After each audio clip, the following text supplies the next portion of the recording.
Hello friends, welcome to Om Sai dresses. Om Sai ड्रेसीसની અંદર બંધેજમાં 3 પીસમાં પેન્ટ પેર આવી ગઈ છે। એ પણ પોકેટ સાથે પેન્ટ છે અને દુપટ્ટો બી છે। એના કલર છે 4, જેમાં મેં વેર કર્યો છે બ્લુ કલર છે। કલર બહુ સરસ આપેલો છે। નેકમાં લાઇટ વર્ક આપેલું છે। ફેબ્રિક પણ બહુ જ સરસ છે, એકદમ સોફ્ટ ફેબ્રિક છે। ગરમીમાં પહેરી શકાય રીતનું ફેબ્રિક છે। સ્લીવ પણ સરસ આપેલી છે, સ્લીવમાં પણ પ્રિન્ટ આપેલી છે બંધેજની। કલર ડિઝાઇન બહુ જોરદાર સાથે આવી ગયું છે। ઓમ સાઈ ડ્રેસીસમાં પેન્ટ છે, પેન્ટની અંદર પોકેટ બી આપેલું છે બેનો। ઓફિસમાં પણ પહેરી શકાય, ફરવા જાવ તો પણ પહેરી શકાય રીતની પેર છે। બહુ જ સરસ છે પેર। કલર ડિઝાઇન બહુ મસ્ત મજાનું આપેલું છે। એનો આ બીજો કલર છે, કોફી કલર છે। પ્રિન્ટ બહુ જ સરસ આપેલી છે। જે બી કલર ગમે એનો સ્ક્રીનશોટ પાડીને મોકલી આપજો અમને। સ્ક્રીન ઉપર નંબર આપેલો છે, અમે કુરિયર કરી આપીશું બેનો।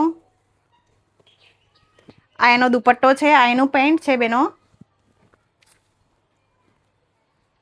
રસ્ટ કલર, કલર બહુ જ સરસ આપેલા છે બેન, બધા 4 કલર બહુ સરસ આપેલા છે। આ એનું પેન્ટ અને આ એનો દુપટ્ટો। દુપટ્ટામાં પ્રિન્ટ પણ બહુ જ સરસ આપેલી છે। અને આ મહેંદી કલર, અત્યારે જે બહુ જ ચાલે છે મહેંદી કલર। કલર બહુ સરસ છે, ડાર્ક મહેંદી કલર છે બેનો। અને આ એનું પેન્ટ છે અને આ દુપટ્ટો છે એનો। અને જે મેં બ્લુ કલર વેર કર્યો છે એનો આ દુપટ્ટો છે। દુપટ્ટાની પ્રિન્ટ જુઓ બેનો, બહુ જ મસ્ત આપેલી છે પ્રિન્ટ। પ્રિન્ટ બી બહુ સરસ છે, કલર બી સરસ છે। જોરદાર કલર કોમ્બિનેશન સાથે કલેક્શન ઓમ સાઈ ડ્રેસીસમાં આવી ગયું છે। તો બેનો સાઇઝની વાત કરીએ તો M2XXL સાઇઝ છે। આ રીલ્સ તમારી ફ્રેન્ડ્સને પણ મોકલી આપજો। આ રીલ્સને લાઇક કરો, શેર કરો અને ફોલો કરો।